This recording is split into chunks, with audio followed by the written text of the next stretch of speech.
Team India south Africa చేతిలో 76 runs తేడాతో చాలా దారుణంగా ఓడిపోయింది. 76 రన్స్ అంటే జనరల్గా 10 ఓవర్స్లో కొట్టే స్కోర్. 20 ఓవర్స్ గేమ్లో 10 ఓవర్స్ తేడాతో ఓడిపోయినామంటే ఆలోచించండి మనం ఎంత దారుణంగా ఆడినామో. ఇప్పుడు మనం డూ ఆర్ డే సిచ్యువేషన్లో ఉన్నాం. నెక్స్ట్ మ్యాచెస్ గెలిస్తే సరిపోదు, బెటర్ నెట్ రన్ రేట్తో గెలవాలి. మన నెట్ రన్ రేట్ -3 ఉంది. చాలా కష్టం ఇలాంటి సిచ్యువేషన్ నుంచి కోలుకోవడం, బట్ ట్రై చేయక తప్పదు. టు బి హానెస్ట్, సౌత్ ఆఫ్రికాతో ఓడిపోవడం నాకు సర్ప్రైజింగ్ అనిపించలే. ఎందుకంటే మనం గ్రూప్ స్టేజ్లో చాలా వీక్ టీమ్స్ ఆడినాం. మనకున్న బ్యాటింగ్ ఆర్డర్ లూప్ హౌస్ని యూటిలైజ్ చేసుకున్నంత ఎక్స్పీరియన్స్ ఆ వీక్ టీమ్స్కి లేవు కాబట్టి బతికి బయటపడ్డాం. But South Africa, West Indies and Zimbabwe ఈ 3 టీమ్స్ గ్రూప్ స్టేజ్లో ఒక్క మ్యాచ్ కూడా ఓడిపోకుండా సూపర్ ఎయిట్లోకి వచ్చినాయి. సో నాకు అనిపించింది మనకున్న లూప్ హౌస్ని ఈ టీమ్స్ యూటిలైజ్ చేసుకుంటేమో అని. అనుకున్నట్టే సౌత్ ఆఫ్రికా పర్ఫెక్ట్ ప్లానింగ్తో వచ్చింది. అదంటూ సూపర్ ఎయిట్ని మనం సీరియస్గా తీసుకోలే అనుకుంటా. మనం తీసుకున్న డిసిషన్స్ ఏది వర్కౌట్ అవ్వలే. స్టార్టింగ్ నుంచే ఈవెన్ మ్యాచ్ స్టార్ట్ కాక ముందు అక్షర్ ప్లేస్లో మనం సుందర్ని తీసుకున్నాం. నాకు ఆ లాజిక్ అర్థమైంది. సౌత్ ఆఫ్రికా టీంలో 3 లెఫ్ట్ హ్యాండర్స్ ఉన్నారు కాబట్టి అలాంటి డిసిషన్ తీసుకురేమో. బట్ సుందర్ కన్నా Akshar Patel better batter and better bowler. So ఆ డిసిషన్ మనకి వర్కౌట్ కాలే. ఫస్ట్ బ్యాటింగ్ చేసిన సౌత్ ఆఫ్రికా 20 ఓవర్స్లో 187 రన్స్ కొట్టింది. ఎల్లీగా వికెట్స్ పడ్డాయి.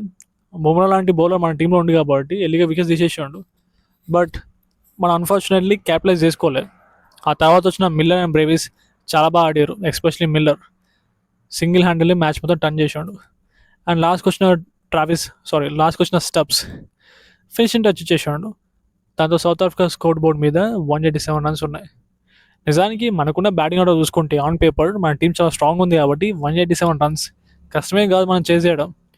బట్ అన్ఫార్చునేట్లీ అనుకున్నట్టే మాత్రమే ఫస్ట్ ఓవర్ బౌలింగ్ చేసాడు. ఈసారి అభిషేక్ శర్మకు బదులుగా ఇషాన్ కిషనే స్ట్రైక్ తీసుకోండు. బట్ ఇషాన్ కిషన్ బలం అయిపోయాడు. ఈసారి తను కూడా డక్అవుట్ అయిపోయాడు. అదంటే వికెట్లు పడ్డా కూడా అభిషేక్ శర్మ కేర్ఫుల్గా ఆడలే. తను మళ్ళీ అటాకింగ్ చేయడానికి ట్రై చేసాడు. అది నిజానికి తానే అవుట్ అవ్వడానికి ట్రై చేసినట్టు అనిపించింది. అండ్ అనుకున్నట్టు అవుట్ అయిపోయాడు కూడా. చూస్తుండగానే 2 వికెట్స్ పడిపోయినాయి. ఆ తర్వాత వచ్చిన తిలక్ వర్మ కూడా ఈ టోర్నమెంట్ మొత్తంలో తిలక్ వర్మ నుంచి ప్రాపర్ కాంట్రిబ్యూషన్ రాలే. తను కూడా ఫెయిల్ అయిపోయాడు మరొకసారి. సో చూస్తుండగానే పవర్ ప్లేలోనే 3 వికెట్లు పడ్డాయి. ఆ కొత్తనే మ్యాచ్ అయిపోయింది. మనం పీకలోతు కష్టాలకు వెళ్ళిపోయినాం. ఆ తర్వాత ఎవరు కూడా ప్రాపర్ కాంట్రిబ్యూషన్ ఇవ్వలే. ఇన్ఫ్యాక్ట్ దుబాయ్ మినహాయిస్తే అందరూ అట్ట ఫ్లాప్ అయిపోయారు. అసలు మనం చేతులు ఎత్తేసినట్టు అనిపించింది. అసలు గెలవడానికి కూడా ట్రై చేయలే ఒక్కరు కూడా. దుబాయ్ మినహాయిస్తే ఎవరు కూడా అసలు గెలవడానికి కూడా ప్రయత్నించలే. Completely disaster performance. దాంతో 76 రన్స్ అయితే ఓడిపోయినాం. ఇది చాలా టఫ్ అనమాట డైజెస్ట్ చేసుకోవడానికి. ఇప్పుడు ఎంత డిఫికల్ట్ సిచ్యువేషన్ ఉన్నామంటే నెక్స్ట్ 2 మ్యాచెస్ మనం చాలా సీరియస్గా ఆడి గెలవాలి. గెలిస్తే సరిపోదు, బెటర్ నెట్ రన్తో గెలవాలి. వెస్టిండీస్ లాంటి టీం తోటి 50+ రన్స్ తేడాతో గెలవడం అంటే చాలా కష్టం.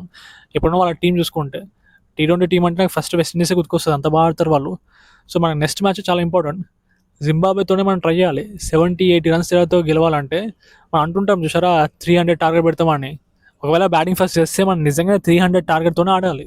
అలా అని చెప్పేసి మనం ఓవర్ అగ్రెసివ్ ఆడిపోయి మళ్ళీ ఇప్పుడు డిజాస్టర్ పర్ఫార్మెన్స్ ఇచ్చినట్టు ఇట్లా కొలాప్స్ కూడా అవ్వకూడదు. సో చాలా జాగ్రత్తగా కేర్ఫుల్గా ప్లానింగ్ చేసి ఆడాలి.